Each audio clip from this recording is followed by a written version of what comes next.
evening. Keeps with the cash. Gary B, the casual comic guy here, and joined as always every Tuesday. We have Rob, my co-host, with the fattest stacks of comics in the land. Rob, how you doing tonight, sir? I'm great. I am here to have me look at him. Oh, it's a look at him show. Yes. All right. Well, the him we are referring to, making his second appearance as a guest on the 1011. We have Comic Journey. How you doing tonight, CJ? I'm doing fantastic. Although Kool-Aid here is a little disappointed you didn't introduce him before everybody else. But Yeah, Kool-Aid can go take a hike. You let him know for me. all right, Kool-Aid, you hear that? You're gonna only get savage treatment on this show. That's right. So, I'm more of a Hawaiian Punch guy. well, you know what?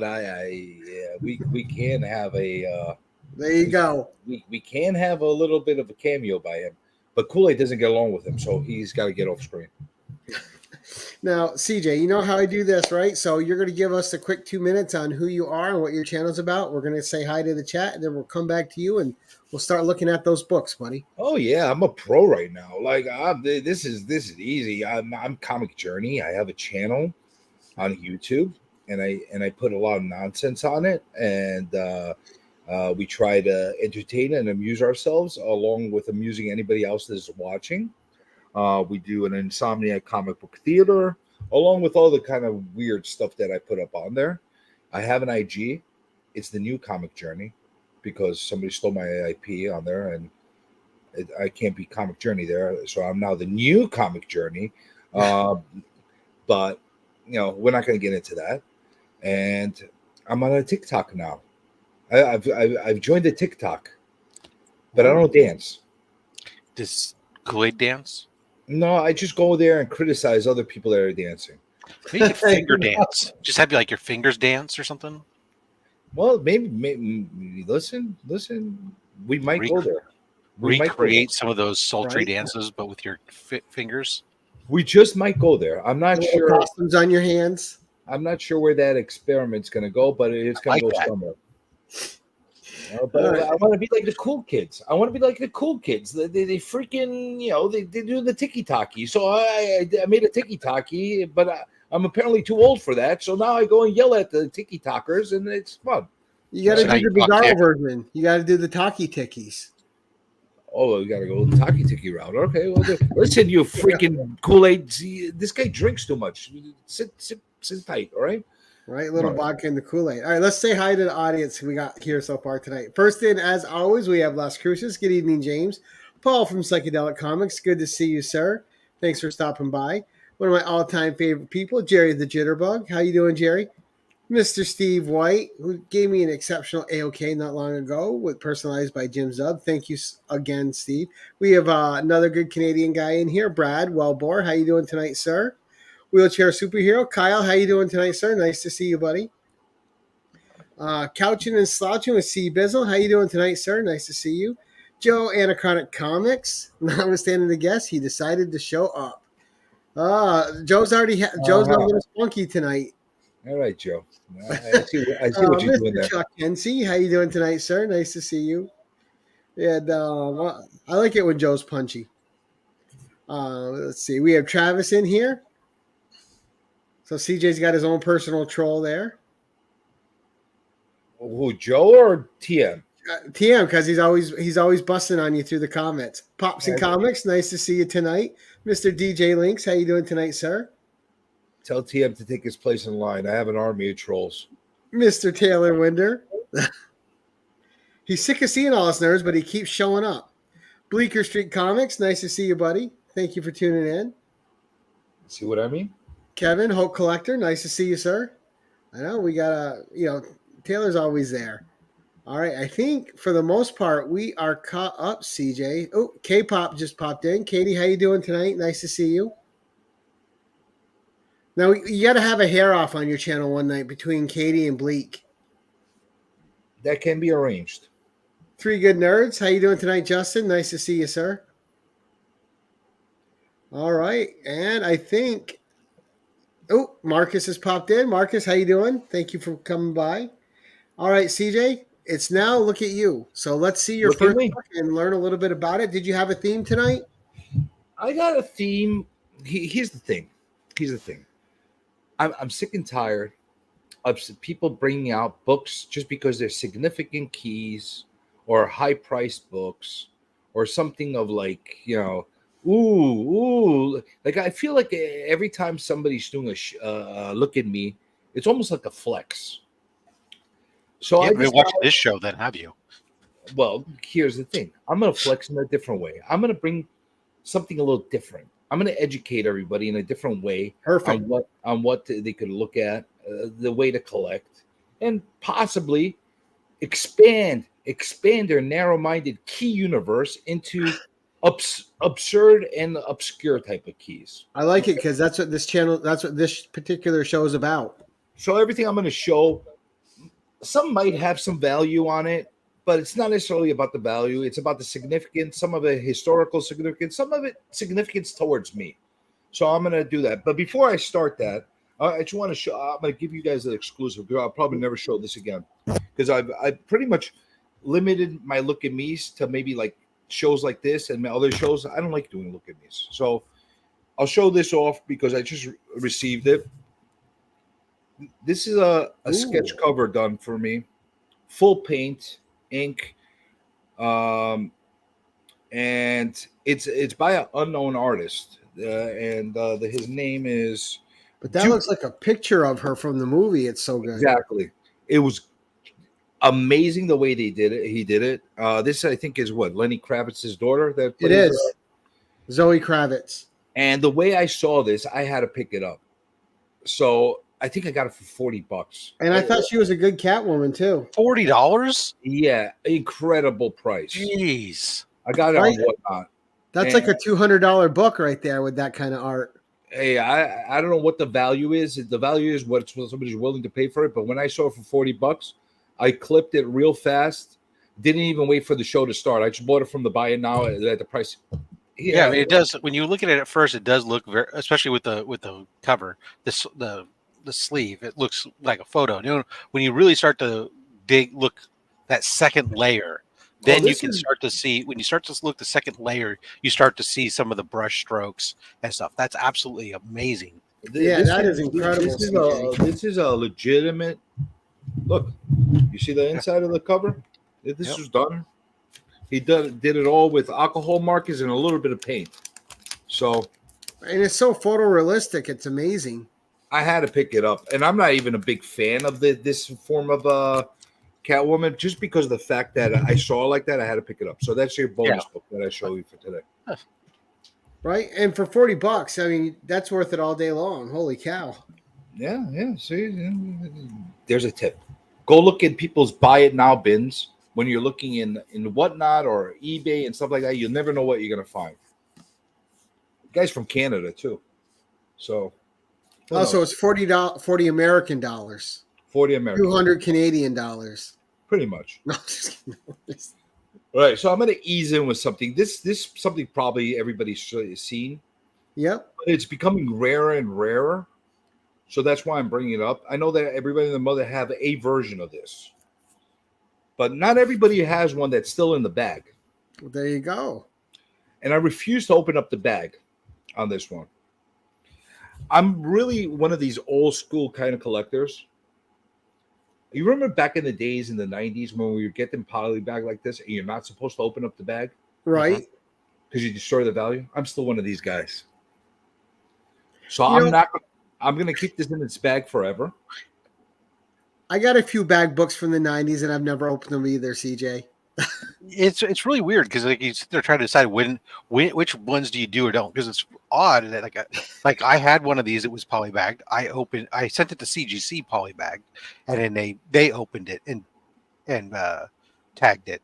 And then I have the Miles Morales one that's open, but the Superman polybags, I keep those in their polybags. I've got a couple 3D books that are still in the poly bag just because I don't know what I want to lose the glasses, but it's like, they just don't do well long term if you're trying to get a high. You're just gonna get the creaser thing, but still, they definitely don't. And I got multiple other copies of this version and the silver and the gold and that kind of thing.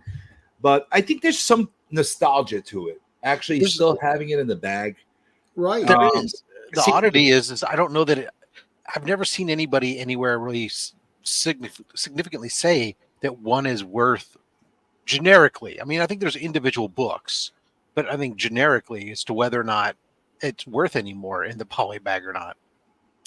It is to me. I like it in the original form, the way it was meant to be Uh-huh. bought. And the thing that a lot of people don't know, if you look carefully in the webs on here are purple. Mm-hmm. If you get the one that's not polybagged, that was sold without the bag, they're gray. Mm-hmm. So if you see a raw form one in the wild, and check what webs are actually on there. Oh, Not you that don't it know if makes it was a poly bag or not. Yeah. Not that it makes much of a difference in the value, but it's good to know what the hell you have in your hands. Yeah, I don't You think know? anybody's buying. Be honest, I don't think anybody's buying Spider-Man 1 for value. Yeah, Right. everybody wants it. Here's the thing: this is the kind of book that any whether Yeah. you're a beginner level or advanced level collector, you want to have a copy of this in your collection. Well, yeah, and especially that one. It says right on it that it's a collector's item, so it's got to be true. I remember when I got that book and I ran home to read it, and there was like 5 words to the whole book. It's like, come on. I was You know like, what? come on, Todd. This You guys one doesn't. advertised him writing it, and it had like, boom. This one doesn't only say collector's item in big bold letters here. It says it again here. Right. So And it's then doubly it true. says it right on top here. Just in case you missed it. Triple true. And then if you take off the bag, there's a little banner here on the top of the comic that actually is printed right onto the comic. It says, first all new collector's item issue. So how you can go wrong with that? Yeah. You know, that's, I figured I put something a little bit like, Them and X-Force. You know, if I'm going to show something that everybody has, let me show it my way. And here's the thing. More and more of these books are becoming these books in these shape and in this form are becoming rarer because I think about 99% of them are signed already by McFarlane, and they're slabbed. So to find one like this, it's not something usual. 99% might be a little high. Yeah, well, I'm making up my numbers. No, good book, CJ. You use your Everybody numbers. loves seeing Todd McFarlane. Hey, listen, I had to pull out something like that. And listen, everybody knows I'm a Hulk fan, okay? Everybody knows I'm a Hulk fan, so I had to pull out a Hulk, okay? So I figured I'll pull out my favorite Hulk cover ever. Oh, wow. The Monster Unleashed. I was going to say, I love how it says The Monster Unleashed on it. When I think of Hulk in the form that I like the Hulk, this is the Hulk that I like. Just a savage brute of a human mutation thing that just is an unstoppable force. You know, and the perspective on that cover is so good, right? With his leg forward. Oh, it's incredible. I mean, you have a lot of great covers from that time period, from the Tales to Astonish all the way through the first run of I guess the first 130, 140 issues of Hulk, which all have great covers. This one always stood out more to me. And I believe it's the first appearance of Missing Link. So that's an important thing. You know, Missing Link is something everybody needs in their lives. So I love the brown, even though people hate brown covers. I actually like the brown because it's so rarely used as a background. And it's a good contrast to his green and purple. Absolutely. A lot of people hate that Silver Surfer brown cover from Fantastic 450. I'm actually one of the few people that actually like it because it's brown. You get the yellow highlights. Huh. Yeah. So you can't go wrong with this. You know, it's a Hulk. I had to pull out a Hulk. I'm a Hulk fan. Right. And Bleeker's right. The Rampaging Hulk magazine does have it's great covers too. Fantastic. I got a lot of issues of that too. A lot of issues of that, and it's great stuff. I think most of the covers done on that book were by was it Sienkiewicz that did those? Joe Sienkiewicz? Sienkiewicz? I think Who did that cover right there that you're holding? I think this is Trimp. Oh, Herb Trimp? Okay. Yeah. Nice. I'm pretty sure it's Trimp. But like I said, and I think this is about where we end with things that people probably know. Okay, so Let's put this All away. right. That book now- has never been on this channel, so that's a cool one. Well, I'm happy. I'm happy that happened. So let's pull out some stuff that will probably scare away your viewers and say, "What the hell is this?" So everybody's familiar with Captain Marvel, right? Right. The one Which from one? Wiz Comics, the one from Fawcett, right? Okay, the original. Got it. Everybody's familiar with the one from Marvel, both the original Captain Marvel and the one that exists today. But be familiar with this Captain Marvel. Oh, the Terribles, huh? Oh, the Terrible Five. So Wow. the Terrible Five. Not only one terrible. There's, you know what? You go away. Punch is taking over. Right? He's getting over it. Anyway, so here's the thing. During the Captain Marvel wars that you had between Marvel and DC and Fawcett and all that stuff, as far as who has the rights to use the name and that kind of thing, Right. all of a sudden this company came out of nowhere and decided we're going to use the Captain Marvel name too. Everybody gets one. NB Publishing, I believe, is the name of the. They were putting out all kinds of books with borrowing heavily on dancing delicately across the fine line of. Joe's familiar with this comic. Yeah. And Chuck Hensey says definitely terrible. Oh, absolutely! And It's Joe so says the guy terrible. It's split it into good. pieces. There you go. Because I think Joe's shown this book on his channel before. Because he knows his stuff.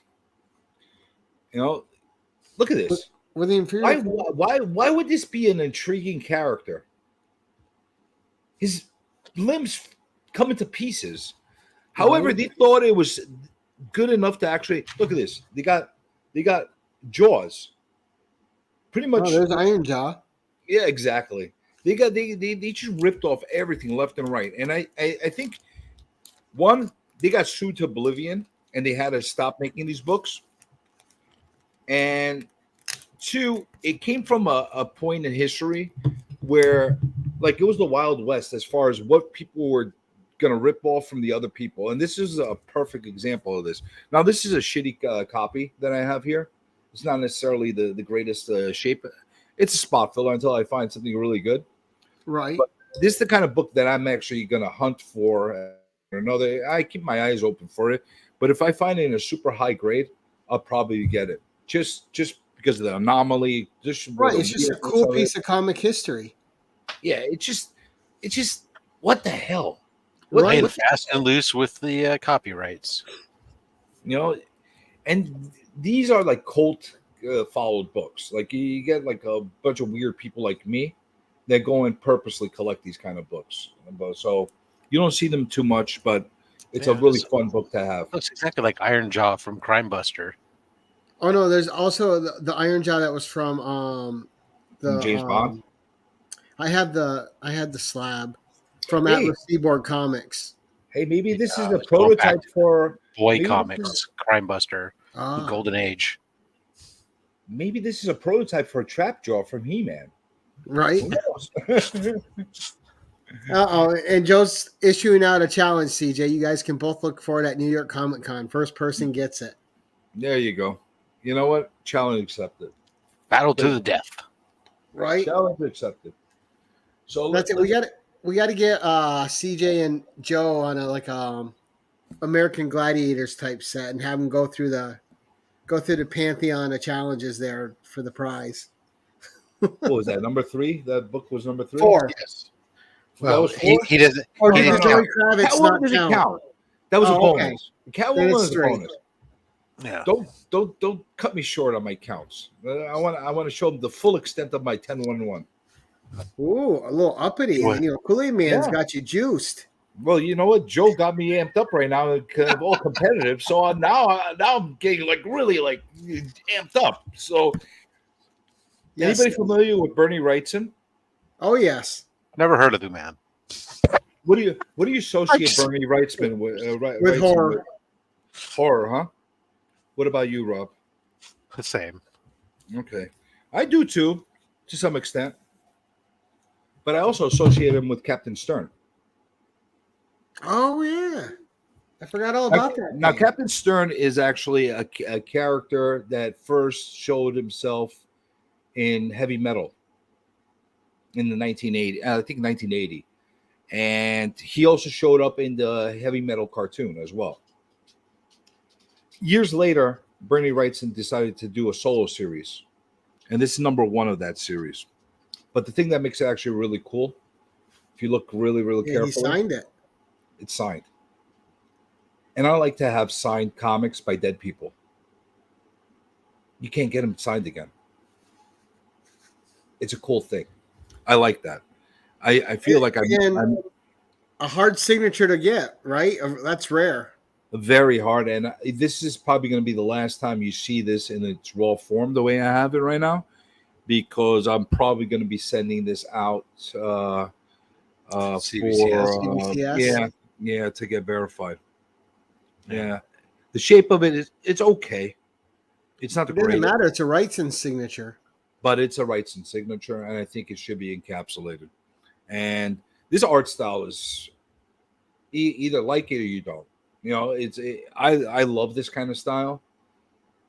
It's almost like an advanced form of Robert Crumb style art and that kind of thing. Well, Where and I thought him and Mike Plug fit in the same category quite a bit. they Like, do, Plug was very different, but they both kind of drew in the same categories. yeah, they kind of like feed off the same, not style, type. I would say The same genres. Yeah, yeah, and it's just cool. I mean, it's just a really, really cool type of look, cool thing. And I'll tell you something: the thing that makes the story about this book even better than having it in my possession. You found it at a garage sale for $1.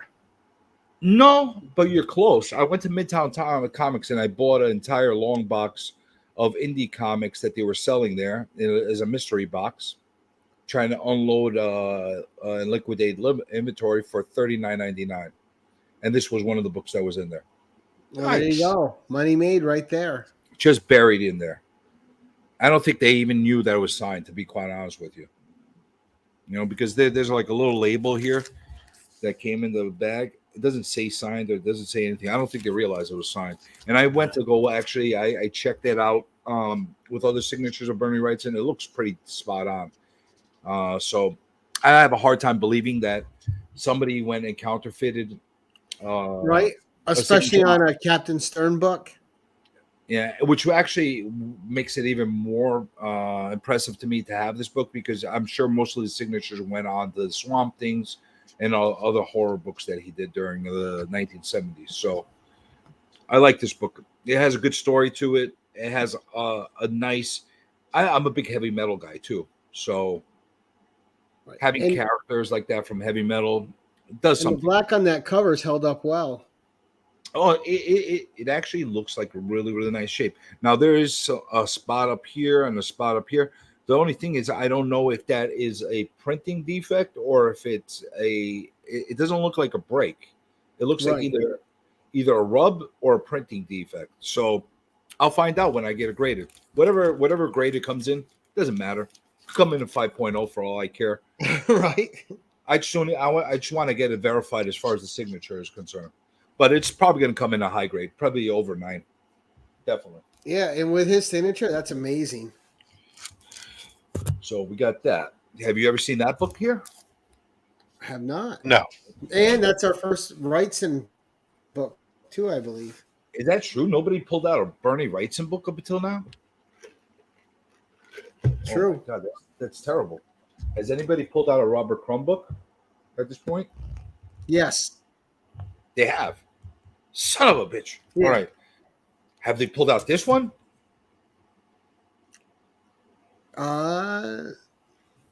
American Splendor? It's American Splendor #1. Where did I was when we were talking offline when I got back from Baltimore, I told you about it. Oh, so yeah, that's probably what I'm remembering. Yes, yeah. Okay. This is as far as cult following indie books, underground books. This is one of the must-haves for any underground collector. You got to have this book.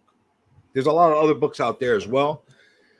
This is probably Robert Crum at his best as far as the type of content he puts out there. He's known for a lot of risque type of stuff that he did during that time period. A lot of people associated mostly with Fritz the Cat and that kind of stuff. But this book is a really, really cool book. And the thing that makes it even cool, I just recently, like this and another book that I'm going to show off were very recent acquisitions that I got from Baltimore. And I couldn't resist not showing them. Well, I mean, look at the condition of that too. That for as old as that book is, that's amazing. It's gorgeous condition. I mean, and that's a first print. Yeah, first print. And the funny thing is, he had a $100 price on there. I'm going to show another book that he had a $60 price on there, and he had another one that had like a $40 price on there.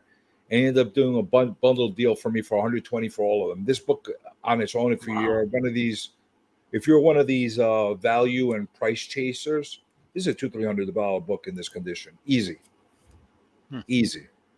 So I don't know if I'll grade this or not, or if it's worth it even to encapsulate. It's kind of cool that I have it like this, and it's also a magazine size form. So it annoys me to have magazine size slabs. Right. Yeah. But I might. I don't know. I have to think about what I want to do with this. But it's the most important indie comic.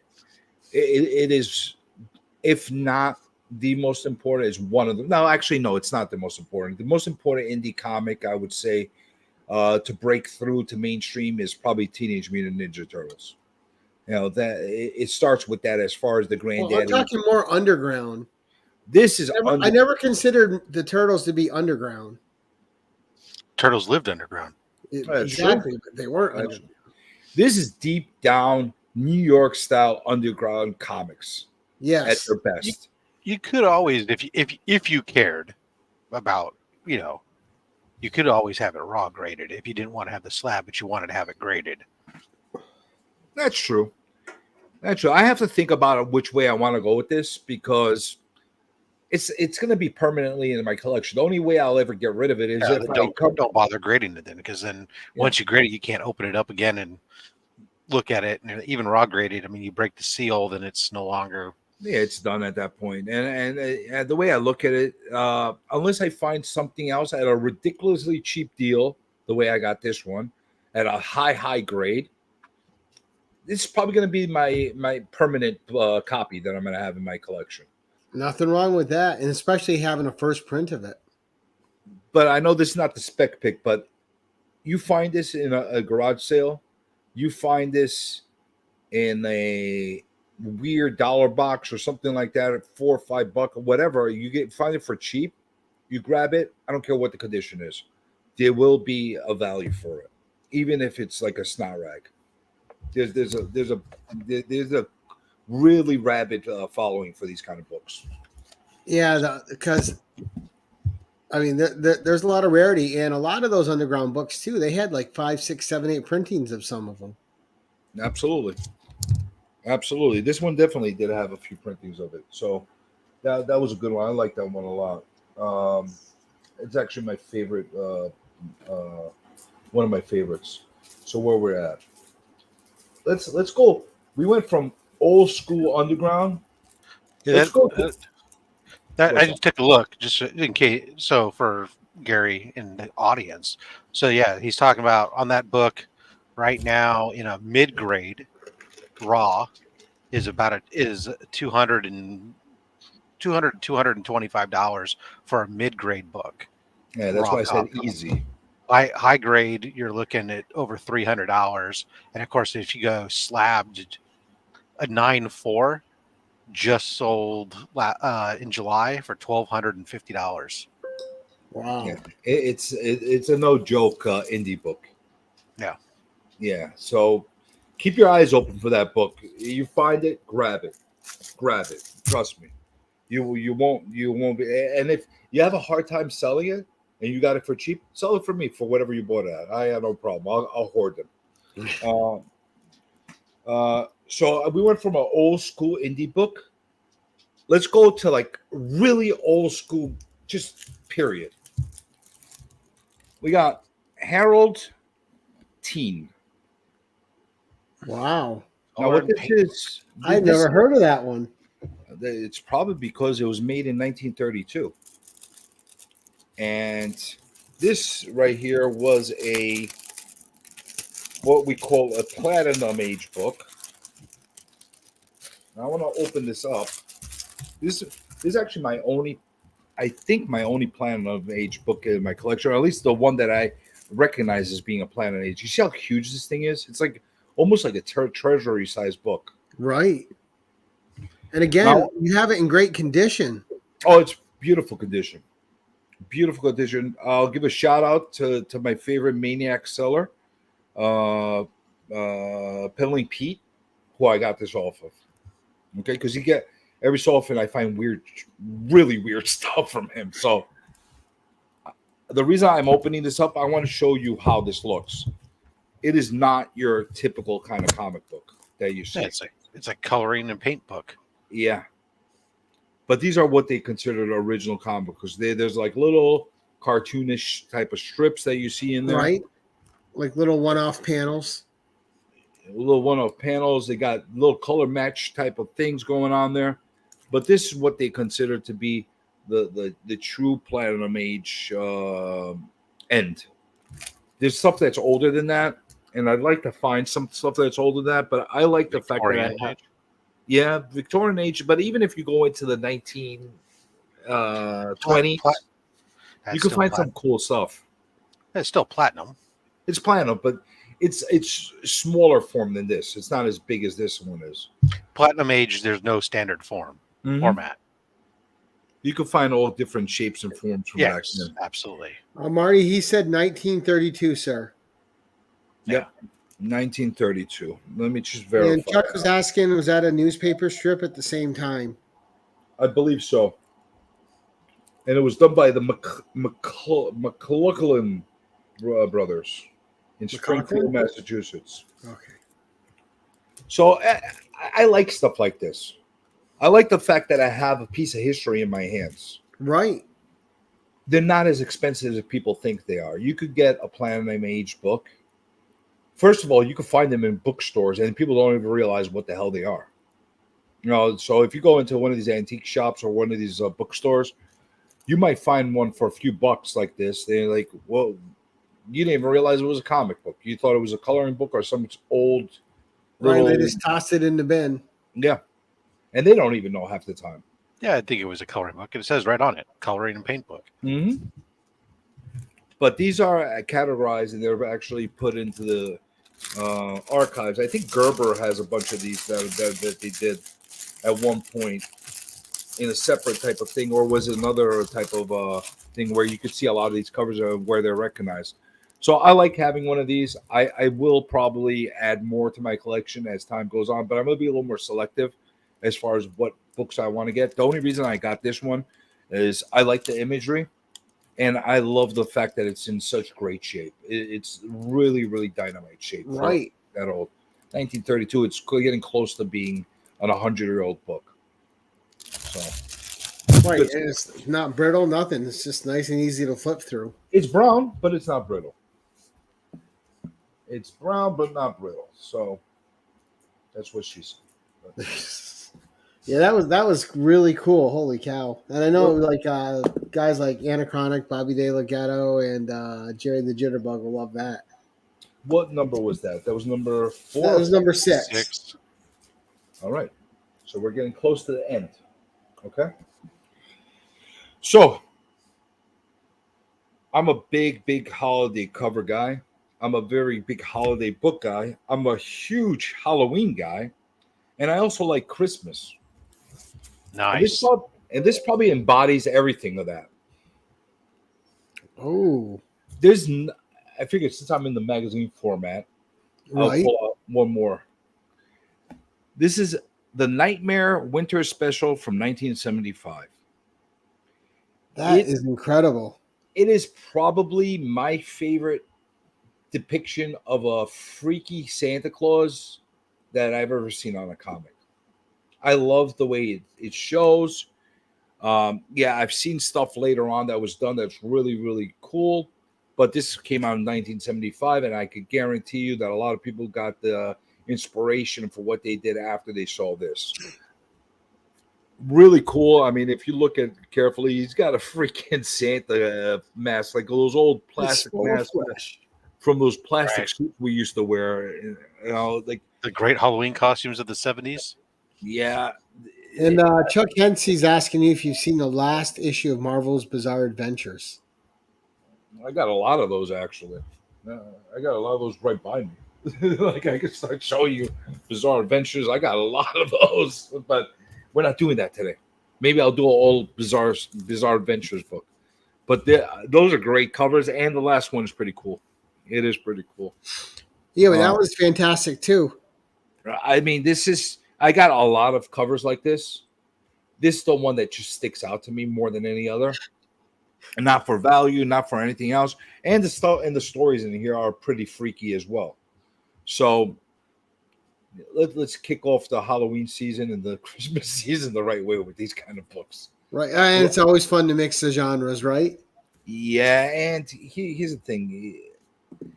The art style is, you take any of those 1970s books that they had, these kind of magazine style formats, it had gorgeous art on them.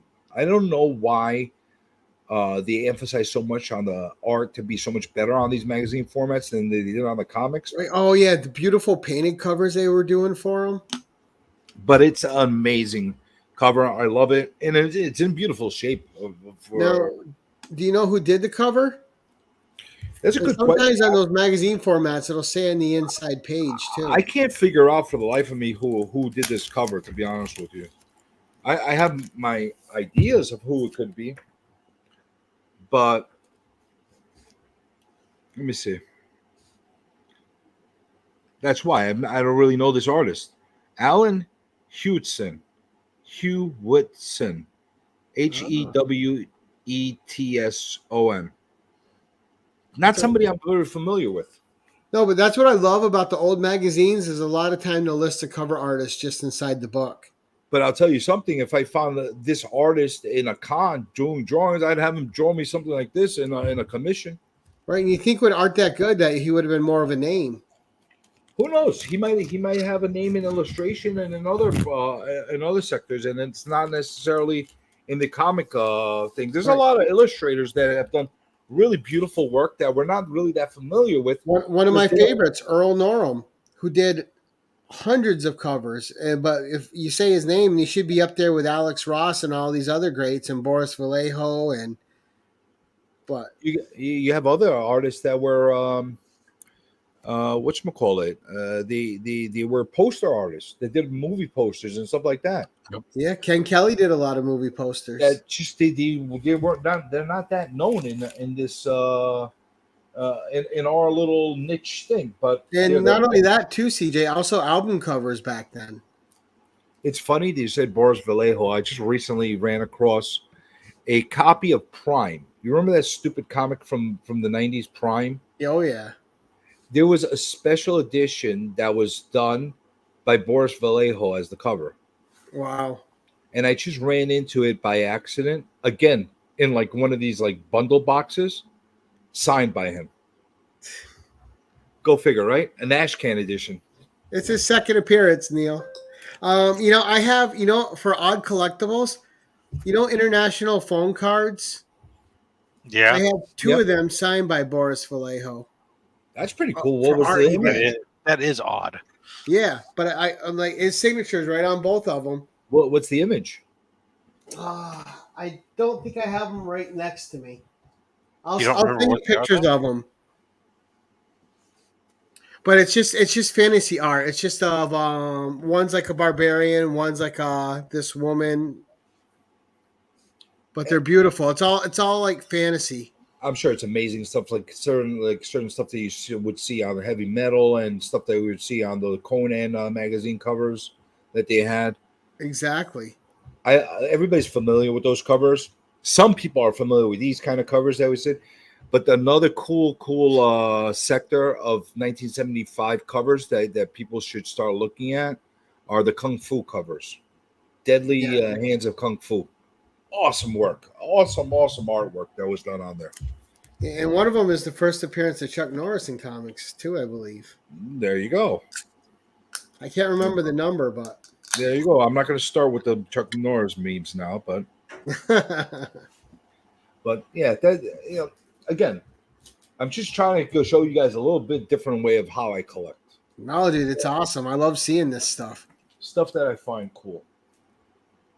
And I haven't shown any of this stuff the last time I was on, right? Because I would take that cover out all the time and look at it. Yeah, I love that stuff. Like I'm going to try to figure out what's the best way to have a lot of this stuff displayed in a way where I could rotate it. That's one of my biggest problems. I don't want to have too much stuff because like I'm a bachelor now, so I don't want like a potential girl that I bring into my house to see a whole bunch of comics all over the walls and like freak out. So I try to be selective. How many? I feel targeted here. Well, listen, you're married. Your wife knows what you're all about. You know. She knows my kink and what I'm into, right? Okay. She knows you. You got no issue. I don't want to. I don't want to bring a steamy hot date home all of a sudden, and she sees a Mickey Mouse cover on the wall and say, "What the fuck is that?" And all of a sudden, game over. She runs away from me. I don't want that. You know. I want to at least as a second date for her to run away from me. I want to have her that first night. So it's kind of different thing. I figure let's change things up as well. Bringing her home on your first date, I think you're in the wrong neighborhood, anyways. But well, yeah. Listen. All right, you're gonna share your comic. It's a different world. The first date thing is not as uncommon as you think it is. Let's show your comic there. All right, I'm gonna show my comic. All right. I want to look at you. You look at me. I'm trying. Show you. All right. I'm trying to look at you. All right. Look at me. All right. All right. So here's the deal. Did I show any Golden Age books so far? This is the first Golden Platinum Age you showed. We got Platinum. We got a Golden Age now. We had a Silver Age. We got Bronze Age. We're going all the ages. So we got Funny Frolics #1. Why did I like this book more than anything else? One, it's one of these obscure, timely books. You don't find them very often. Right. And I was lucky enough to find a second copy of this at two separate obscure cons. I found this copy itself at Heroes Con. And multiple people take a look at this. You see this grease pencil writing up here? Yep. Apparently, two different people have told me that this is from some kind of pedigree book. I was just gonna say, yeah. So I'm investigating it and trying to figure out what's the case. I had no plans of sending it in to get it graded or slabbed or anything like that. But because of the fact that it is potentially a pedigree book, I think I'm going to do that just to keep the integrity of the pedigree or whatever it is in place. I just got to figure out how to do it. The thing that's really cool about this is everybody associates Timely with the Captain Americas, the Submariners, Marvel, right, etc., etc. They forgot that they were doing this kind of stuff at that time. And this is like, I'll say, and the Crow reminds me of the crows that were on the old Warner Brothers cartoon. Mm-hmm.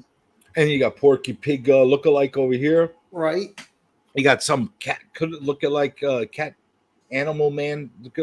This is part of what I was doing before with the Terrific 5. This is back when it was the Wild West of copyrights, and people would just like infringe on people's images left and right. And I like that. Like these I almost consider this a bootleg WB kind of a book. Like it definitely is. Or Merry Melodies at that point. So it's kind of cool that you have that. It's in a really, really nice shape as well for the age it is. I mean, obviously I could clean it up and press it and do the whole nine, but really, really nice images. It really, really clean pages in the whole nine. So I love this stuff.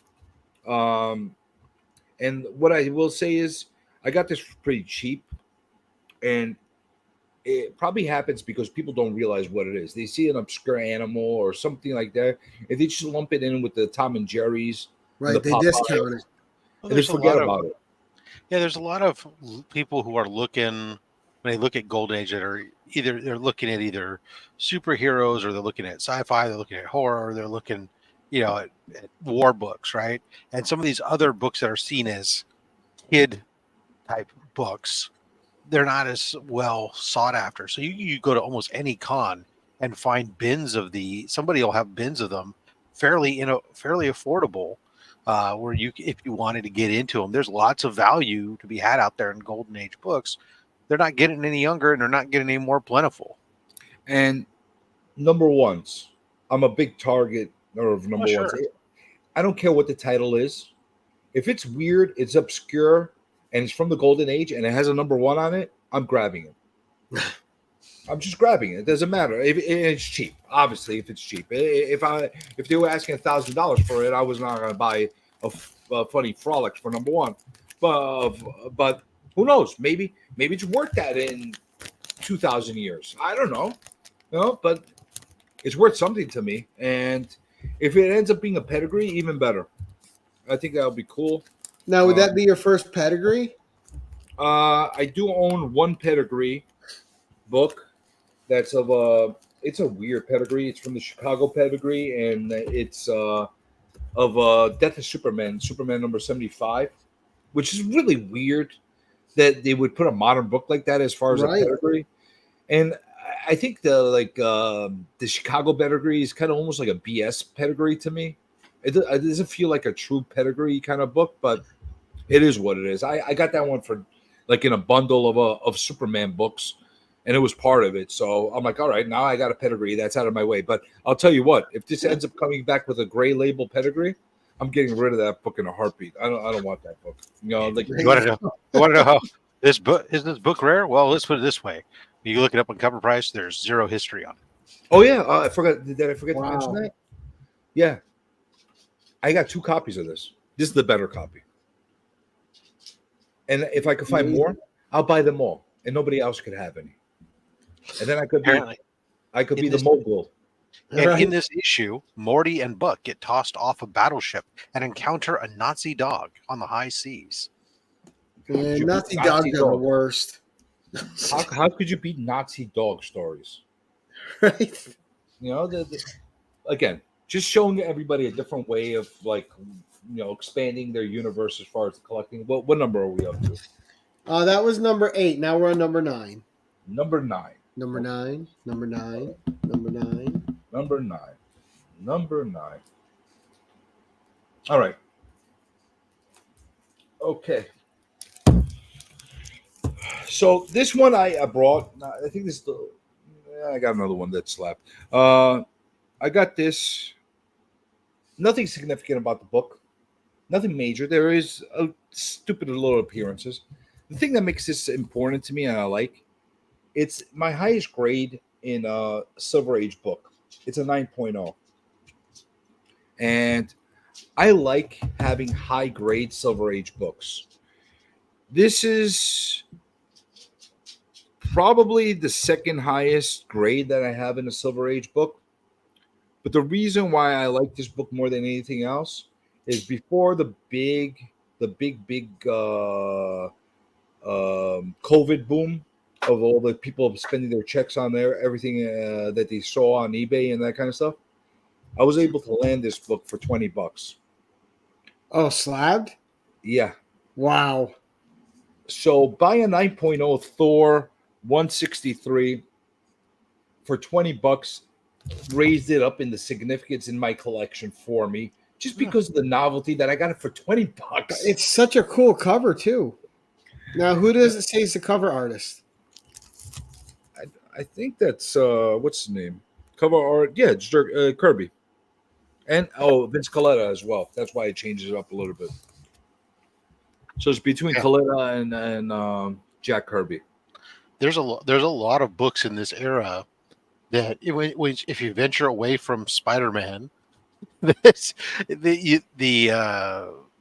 cost on these books, even in high grade, is really amazingly inexpensive, even for some minor keys and such. I mean, like I've been picking up some like Captain America or even, you know, uh, Captain America keys and stuff where you're picking them up for, 9.0s for 100 something bucks, which is a little bit more than 20, obviously, but you're picking up key issues for in a 9.0 from the late 60s for $100. It's crazy.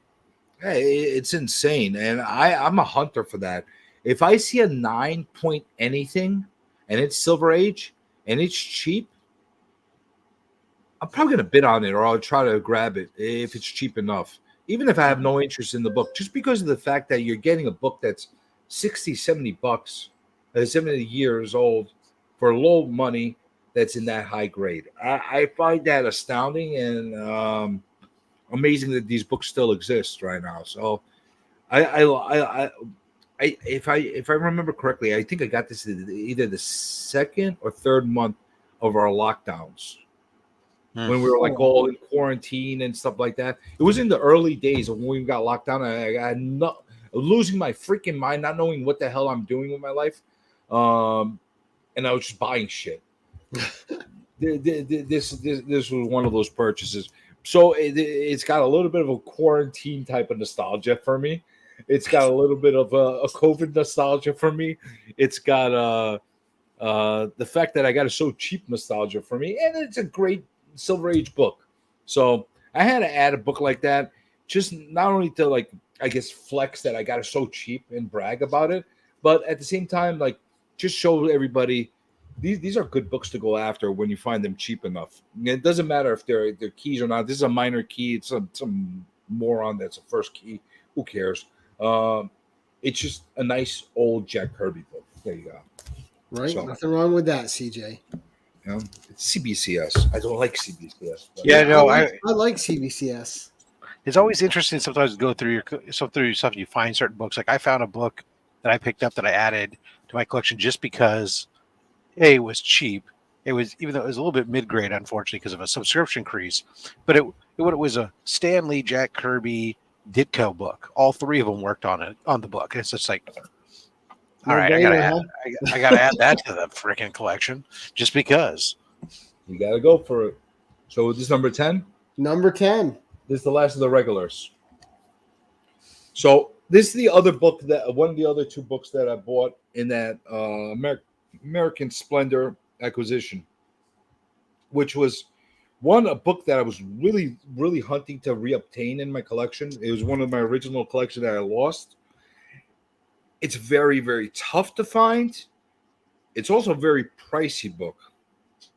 And I was able to get it at a really phenomenal deal. Johnny the Homicidal Maniac. Wow. Number one. I don't know if you're familiar with this book. I've heard of it. I've never seen it in person or read it, though. But so you can understand what the story is with this book. We're going back into the Indies again. This thing has been printed 27 times already.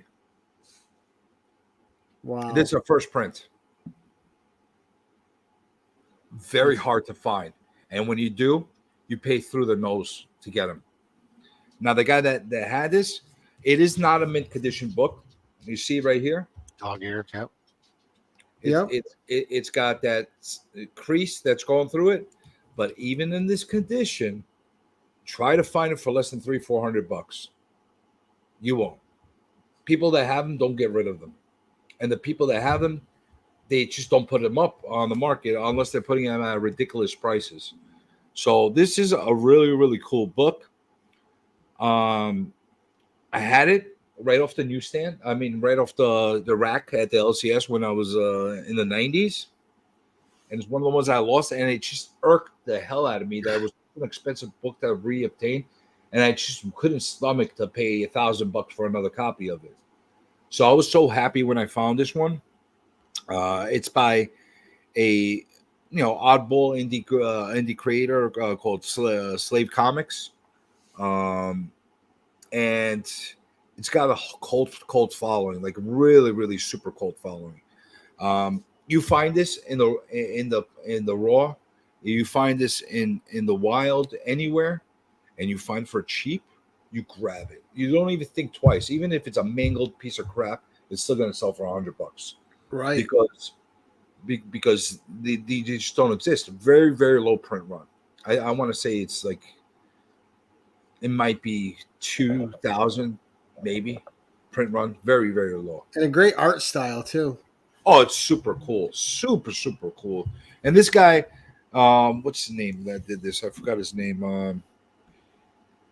Because I really don't have that many other books from him. I don't remember his name that did it. But he's got a whole bunch of obscure type of other kind of artwork and stuff like that he did in this same fashion.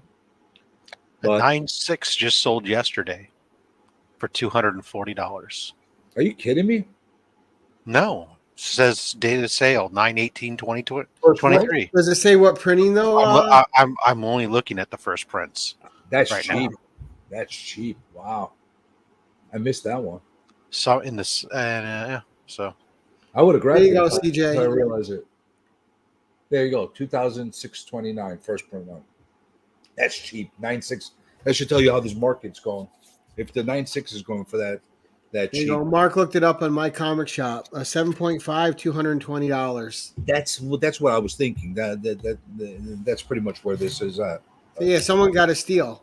Yeah, it's a super steal. I would have grabbed that in a heartbeat. 9.6 for $250, whatever it was. That's $240. Yep. It's freaking ridiculous price. All right, so what's the next thing? Remind The personal story. Personal story. Okay.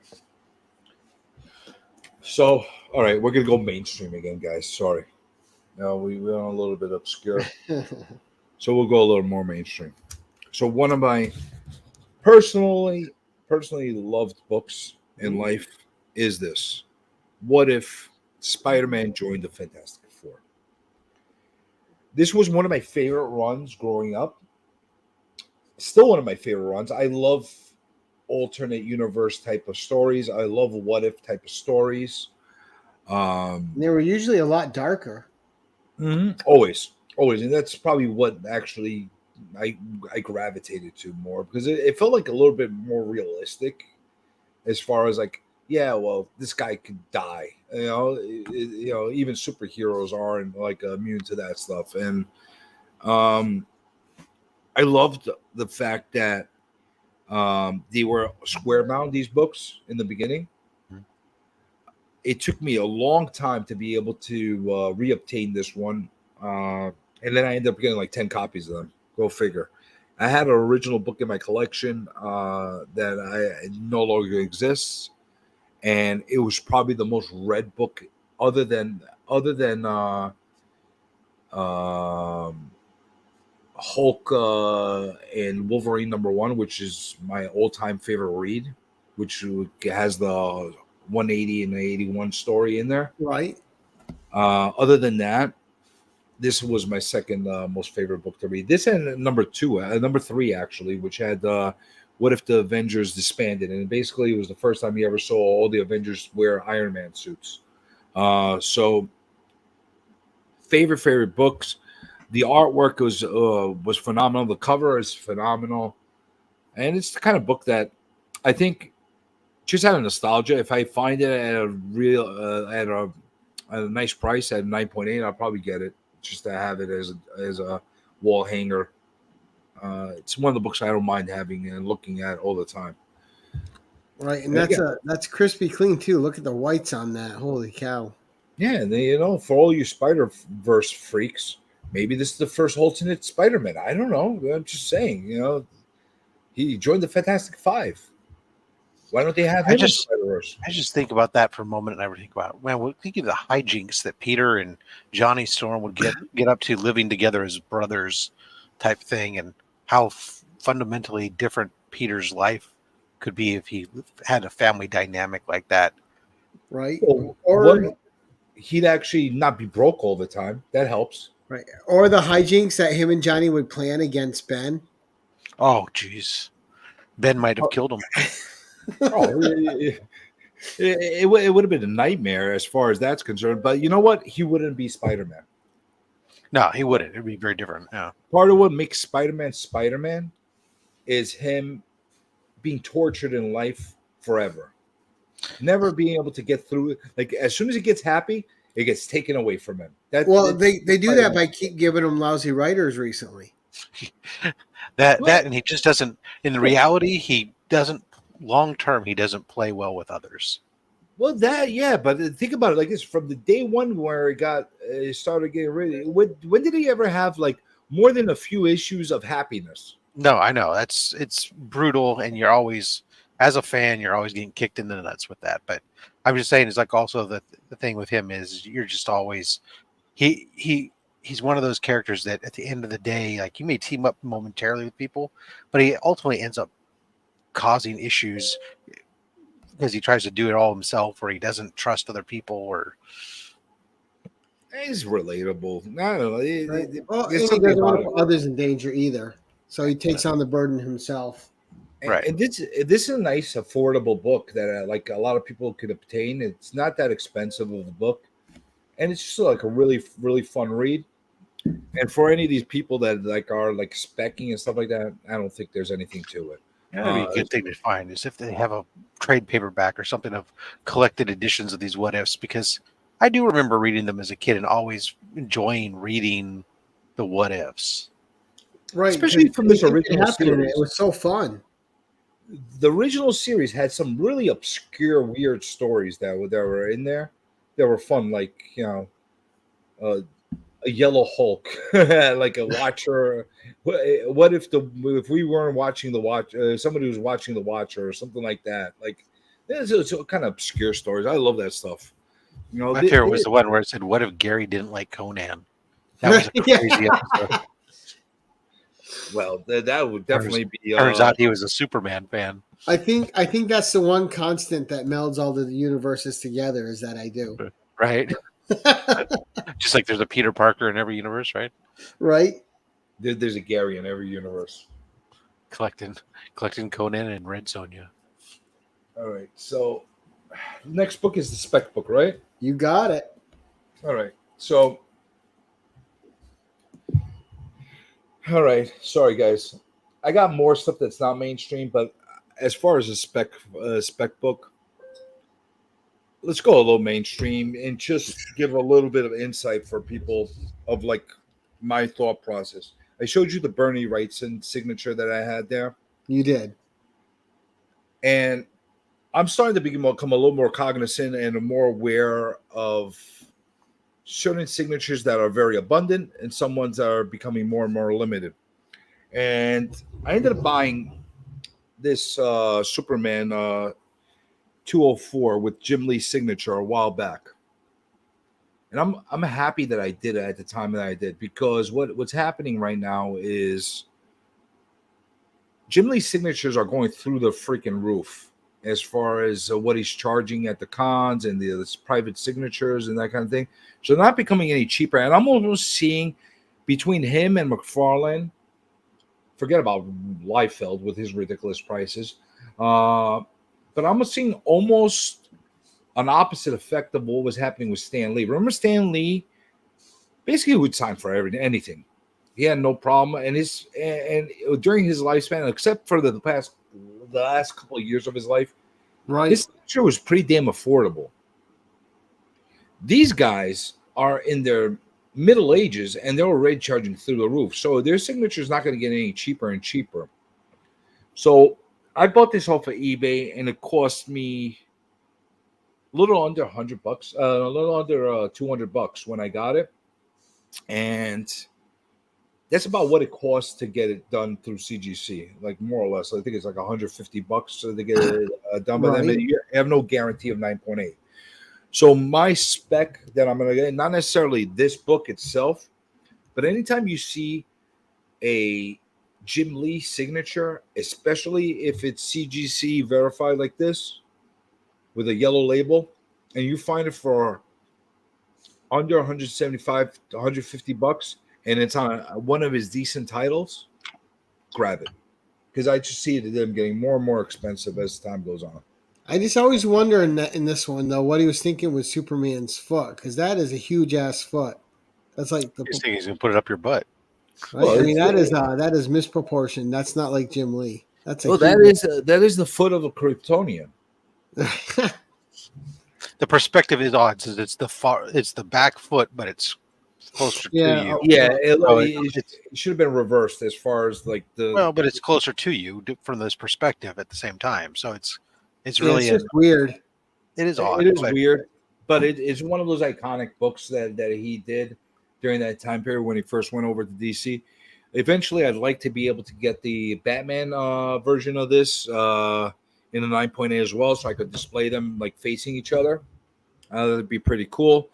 But I'm just seeing him as one of these artists. The more and more pricey he gets, the harder it's going to get his signature. And if you're specking on anything as far as appreciation and value, even if you're going to get something that's an okay book that's not a significant key, as long as one of his mainstream title or one of his original titles, like if you're going to get a Samurai Santa or something like that, Right. yeah, you grab that. But you pick a Wildcat sign by Jim Lee for next to nothing. Yep.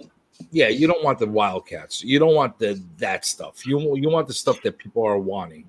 So you get it on a Superman, you get it on a X-Men, you get it on a Batman book. Some of the stuff that he does that he's more like sold out for, and you get him for cheap. Grab him. Just look. Here's the barometer. Look at whatever he's charging at his current rates as far as the CGC prices and the witnesses prices to get it done. And if you get it for 20% less than what he's currently charging, you'd grab it. That's my mindset. Right. Because he's only going to raise the already prices. graded. That's all he's going to do. He's going to just keep raising the prices. You never know. I don't know. Like, knock on wood, I don't want the guy to die, but he could croak tomorrow. Who knows? But you got his signature now. You got it for cheap. That's the way I look at it. All right. That's my spec book. I don't know if that's spec worthy enough, but I think hunting certain signatures at certain price points, I think are worthwhile. Well, it does too, because we're coming up in an age right now where a lot of our greatest creators have been passing. And again, the yellow, I think, is very important. I think it's super important. Like I said, I'm gonna get Wrightson's signature verified through CBCS, but to be honest with you, it doesn't hold the same bearing in the market as if it was done through because it's verified. It's not witnessed. There's a big difference as far as the values holding up. So if you could get witness signatures like this, that's the place to be. Don't pay the same amounts for the verified ones, because the public has already made their choice on that. They're not worth the same amount of money. I don't know if you agree or disagree, Rob, but you got a lot more slap. The public's made their choice when it comes to CGC versus CBCS, period, That's regardless true. of what it is. And it doesn't always make sense, but they love a white box. Right. And I'm partial to the CBCS slabs, but I have both. But the CBCS slabs are stronger. They're like, they're sweet. You knock somebody over the head with those, they're knocked out. Especially their magazine slabs. Those things are amazing. Yeah. But ultimately, you're right, though, about witness versus verified. I mean, verified are great. And I have a bunch of verified signatures in my collection. And they're mostly books that I've got signed for myself that I didn't want to pay the witnessing fee and all the other fees that were associated with that. And I just got them signed, and some of them I decided didn't get them slabbed, and I'll send them in to get verified, and some of them not. And I'll give you a little bit of insider scoop, because I did something for the first time, kind of like for fun and for an experiment that I did back in Baltimore. I was a CGC witness for the first time. I actually was one of those assholes that go chasing you around and looking if you signed the kind of book and stuff like that. And something that I found really, really interesting. Now, I don't know if it's because I'm new and they don't trust me yet or something like that, or if that's their real policy. I actually had an Adam Hughes Vampirella commission done for me. And I found out that they actually do witness the casings for the prints and for the 9x12s and et cetera, et cetera. So I took it to them. I'm like, listen, I just got this from Adam Hughes. Can you just put it in the system so I could have it graded or certified. They don't grade the art. Like, no, you should have had somebody come with you. I'm like, are you freaking kidding me? Does it look like it's anybody else's Adam Hughes? Like, other than Adam Hughes? I just got it from Adam Hughes. Like, I'm sorry. I'm like, all right, so what do I have to do now? Like, you got to grab one of us and come back with you and make sure Adam Hughes actually signed it. So I had to go back to the freaking booth with them, find Adam Hughes. I grab Adam Hughes. I'm like, Adam, did you really do this? Or are you bullshitting me? Like, this is my work, and they had to verify it. And not only that, I took a picture with him holding it, just to make sure, like, they're not gonna fuck with me. You just said, "Hey, Adam, can you trace over this for me?" Like, it was kind of wild. So, as far as that's concerned, like, again, I'm brand new with them. Maybe if you're like one of the old school guys, you could get away with doing stuff like that. I don't know. But as far as being the new Jack over there, they made me go through the freaking ringer Whole to shebang. get it done. Like, what the hell? Like, everybody could tell that's an Adam Hughes freaking thing, but it was what it was. So Witness is witness, buddy. So I feel that if that really is the normal, unless it comes directly from the artist. That's another thing. That's a problem. That's another problem. The good thing is the date that this was done, it was actually a CGC witnessed signing at CGC. So you could actually track that. If you look at the dates, you can see when their last signings were in Florida. So this was during COVID times in Florida that he had done it. Nice. I know, which is odd because so much stuff was shut down. That's nice though. That not Florida. That's why they were doing a ton of in-house signings, was because all the cons were shut down, and so they were doing a ton of these things in-house there or shipping stuff out to people. And Jim Lee did a couple of them when oftentimes he was doing stuff. It was a triple sign opportunity because Scott Williams and Alex Sinclair, I think it was, so would be there with him usually. Mm-hmm. One thing I don't like about this slab though, it's got like, it looks like almost like blurry on the inside of the plastic. It's not on the outside; it's on the inside of the plastic. It pisses me off like no end. Like it catches your eye every time you look at it, huh? Yeah, it pisses me off like no end. And I want to get it reslabbed, but I'm afraid that they'll cut it open and mess up the grade. So I don't know. Well, if you send it in for a reholder, they shouldn't, unless it already looks bad to begin with. They shouldn't even regrade it. It'll just get put in a new holder. They shouldn't, but I don't trust them. I don't trust them, so I don't know. Well, I mean, what? It's not like anyone's got slabs back with stuff inside the slab or anything. I don't know. Listen, I'm still a new Jack when it comes to CGC. I've only submitted a handful of books this year on my own, and I'm still learning the ropes. They clobbered me on their freaking CCS pressing, and I think they bullshitted me with the CCS. Yeah, you got to have your own presser before you send stuff in. But what are you going to do when you sign it at the freaking con and you want it to get yeah, you don't really have a choice. You know, you're kind of stuck at that point. Yep. Right. I agree. Well, thank you for letting us look at you, sir. Well, thank you for looking at me. Those were fantastic books, man. Thank you. My favorite was the Bernie Wrightson signature.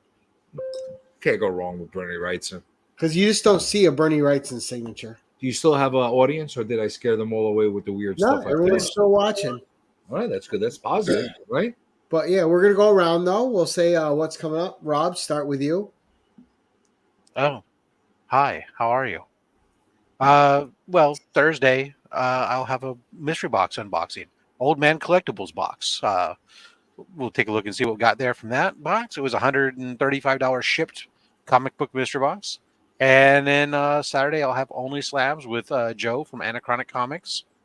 And Monday, back to another mail call. And I don't even think I have it recorded yet. So I don't know. We'll be with some more keys, though. I got boxes and boxes of key issues here. So we'll unbox a few more keys. There you go. All right. And coming up for me this week in 2 nights, we have Dismay Comics on. So he's going to be on talking about his next Kickstarter book. Are you gonna make him dress like Napoleon Dynamite? No. Tell him you gotta dress up as Napoleon Dynamite. He does a good. Then next week, the week after, we have Chuck Hensey on the 10-1-1 on Tuesday. We have Steve White back again on the 10-1-1 for Thursday. And then we have a special Saturday edition of the 10-1-1 at night with Sean from Puff Comics. So we got 3 10-1-1s the following week. It's just going to be a fun week of having people back on. And Sean will be on for the first time. Was finally able to get him on, and just a great dude. We'll have Thorson on as the guest host that Saturday night. And CJ, what's coming up? And before I forget, if you guys haven't checked it out, go look at my video I made about Jen. Go click on the link in that description. And if you can, please give what you can to help Jen out for hashtag Keep Jen Reading. And if you can't, just share the link out to other people so they can either share the link out or donate as well. And we'll keep Jen in our thoughts. And CJ, what's coming up for you, sir? By the way, great. That was really great of you actually putting together that video about Jen yesterday. And actually, it was perfect timing because as we were doing that C3 type of interview last night, I was able to actually have somebody throw the link in there as well. Hopefully, that helped that in any way. It's a we're all in the charitable moods these days, and hopefully, all this money goes to a good place and it helps them get all the work they need to get done on themselves. As far as me, as far as I know for sure, I have another influencer series that will be coming out next Wednesday live with Adam Fields. He's a published artist that has done work for Marvel, DC, indie books. Nice. He does commission art, does the conventions, he does whatnots, the whole nine. Really interesting dude. Well, you got your scrub pick out of the way when you had me on. What's that? Said you got your scrub pick out of the way when you had me on. No, what I needed was to have you and Rob and the boys sandwich around Sticky Goose because I had one evil guy that everybody hates, and I had to get the nice guys in between them to kind of soften the blow. That's what I needed. But